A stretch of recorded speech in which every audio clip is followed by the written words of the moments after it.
علیکم ورحمۃ اللہ وبرکاتہ۔ بسم اللہ الرحمن الرحیم۔ ناظرین، یہ اللہ کے نبی صلی اللہ علیہ وسلم کی بہت ہی خوبصورت حدیث لکھی ہوئی ہے، جو کہ اس طرح شروع ہوتی ہے کہ نبی کریم صلی اللہ علیہ وسلم نے ارشاد فرمایا، جو آدمی ہمیشہ لوگوں کے سامنے ہاتھ پھیلاتا رہتا ہے یہاں تک کہ وہ قیامت کے دن اس طرح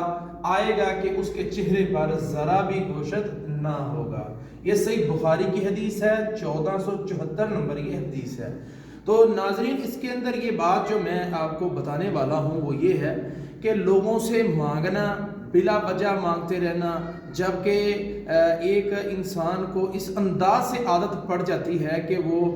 ہر وقت مانگتا رہتا ہے کہ مجھے کسی نہ کسی جگہ سے کوئی نہ کوئی چیز ملتی رہے، جبکہ اس کے وجود میں طاقت ہے، بازوؤں میں اس کے طاقت ہے، اس کے جسم میں طاقت ہے، وہ کمائی کر سکتا ہے، اللہ نے اس کو عقل ہوش سمجھ دی ہوئی ہے، لیکن اس کے باوجود بھی وہ بیٹھا رہتا ہے اور سوال کرتا رہتا ہے۔ جبکہ اللہ کے نبی کی حدیث یہ ہے کہ